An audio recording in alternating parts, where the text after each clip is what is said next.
Thank you, Jimmy, and welcome everyone. So, 4 years ago, I told you we were going to scale. And I think we've kept our promise a little bit. And I'll say a little bit because it's nice, 100,000 transactions per second. It's okay. I know Steve gets excited. It's okay. What I want to do is I want to add a zero every year. I want next year to have him talking about 1 million. And then 4 years ago when I told you we would scale, I want to do the same, except I want 4 zeros. So I want you to think about this and then think about how we're going to change the cancer that is the internet because of Silicon Valley. Not the old Silicon Valley when they had silicon, but today's cancerous, evil, Twitter-based Silicon Valley that people don't even realize is corrupting everything in society as they own you. They prostitute you for your data. We're going to give your data back. In the next 4 years, we're going to give you the foundation so that there will never be a Twitter again. Ever. There won't be a Facebook. We're going to destroy their business model. This is why they hate me, because they understand it. We are going to give you the ability to own your information. So if you want something like a micro-blogging platform like Twitter, you own your feed. And you can move to a new front end if you don't like Twitter or whatever else.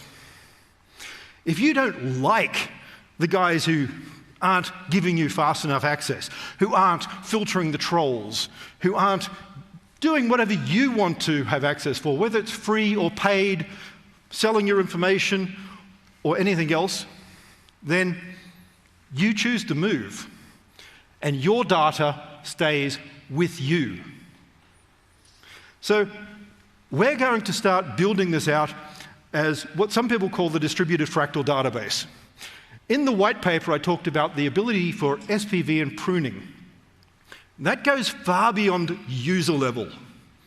Everyone's starting to get this concept. I can keep user data, my data. I can validate my transaction. But we can also make nodes that act as content delivery networks. They can hold some information. They can have fractional parts in different locations of everything. So the blockchain doesn't require that every single node has every block at all point. So we can distribute this. And from that, new companies will evolve that will give you access to your data faster, your data more securely, your data under your terms. And this is something that Silicon Valley have taken from you. When you're on Twitter, they own you.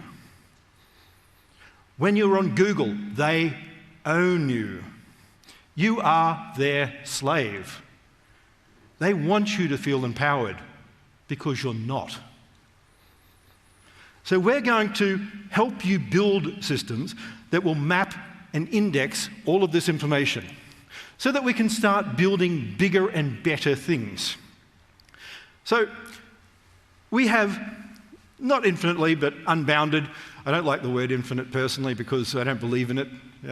Unbounded means it just goes forever, but forever takes a long time to get to. So not all transactions need to be on all nodes. There's this big section on pruning. I know people like to say that they've read my white paper, but maybe one day someone will, outside of this sort of camp. Maybe even one of the BTC guys who host it will actually read it. That would be nice. So we're going to have verifiable components for you. Something so that everyone can have the data they want provably.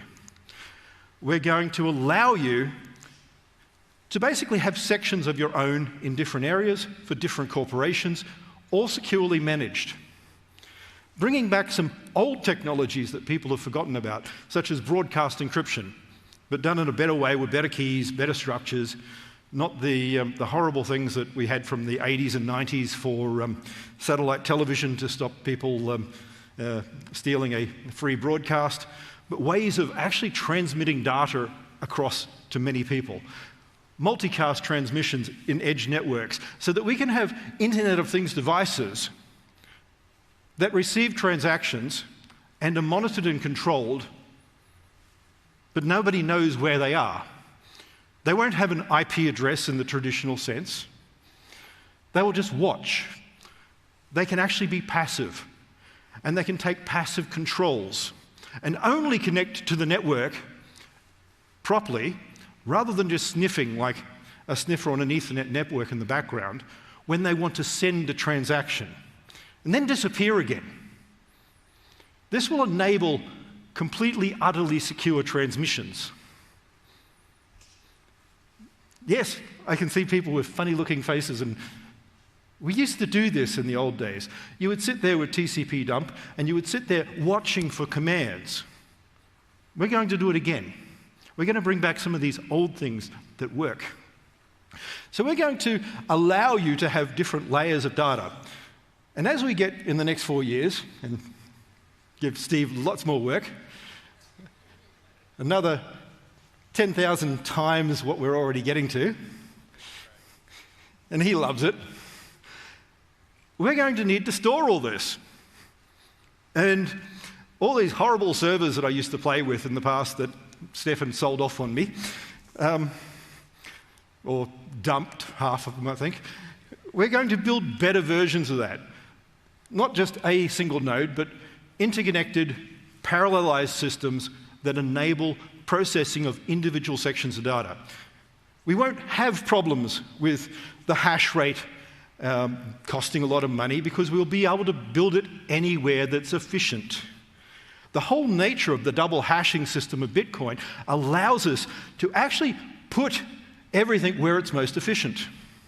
We can have a content delivery network built on a pruned SPV system sitting in London, and another one in New York, and another one in Chicago.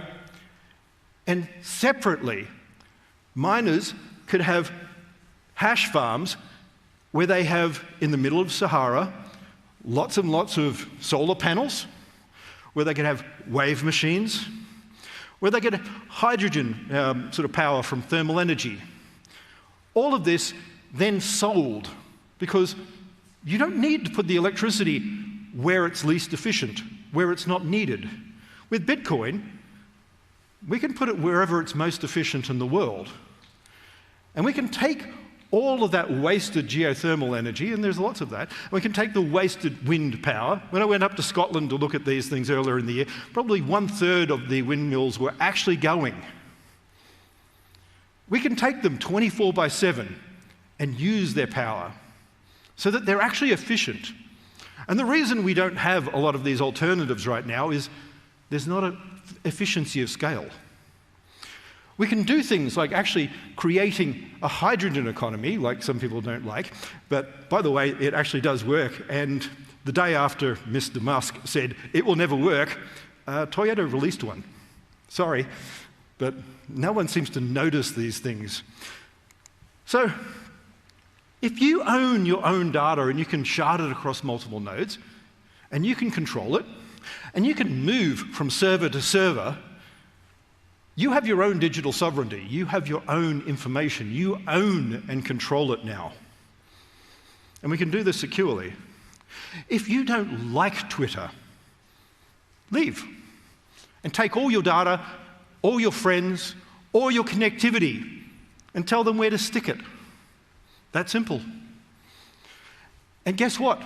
All your friends will be connected. All the people who want to see you will still get to see you. If they don't present the front end, and rather than having their very slow, it's going to slowly over the next 100 years actually go to the next version of web platform, terrible front end, hey, change. So that's what we want to create. We want to have a fully atomic system where single versions of your data can be out there, where real people can be verified pseudonymously.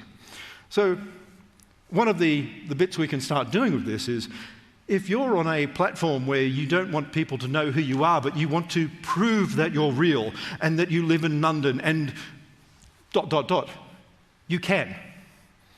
We will set it up so that you can then say, I don't want you to know who I am. I want to have a bit of a chat with you without giving too much information, but I'm definitely a male living in London, this age range, and yes, I've got a degree. Can't do that right now. In the next few years, we will. We're going to have consistency. All the changes will be recorded, which means we know all the integrity of our data. We know when someone's got a new degree. We know when someone's got a new job. Not that they've made it up, that they actually do. We have durability because when we start making nodes everywhere for content delivery, not just mining nodes, but actually systems that start distributing data that people want, where they want, how they want,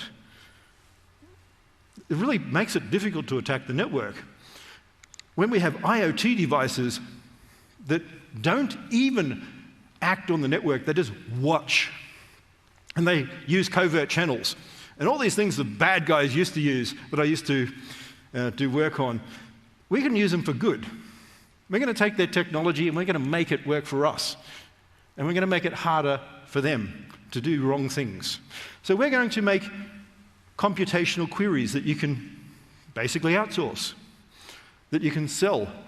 And we're going to make it so that no one's even going to care about this word scaling in 4 years' time.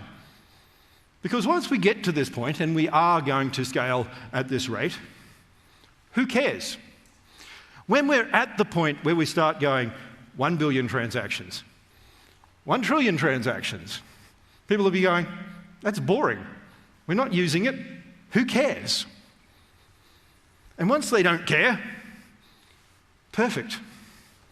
When it becomes boring, when it becomes plumbing, and I've talked about this many, many times, that's when it's important. Because how many people here today think they could live without plumbing anymore? Not many of us, are there? I mean, there's still large chunks of the world that don't have plumbing. Don't want to go there. I don't want to live in a house without a toilet, without a sink, without a tap. And in the future, people are going to be not wanting to live in an environment where they don't have connections to the internet via BSV. And I'm saying that the right way. Where they have access to everyone because their data's there. Where if they have a hard drive failure, who cares?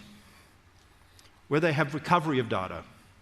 Where they have the ability, no matter what, to get their information unencrypted, where there are always ways, where they have the ability, if, say, someone does a ransomware attack, to get their money back. And all of this is going to be part of what we're building. So we're going to allow people to start hosting data in a completely novel new way.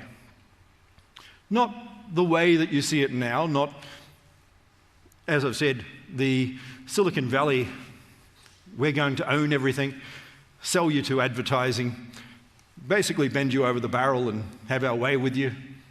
We're going to change this completely. We're going to give people responsibility for themselves. We won't need European data laws.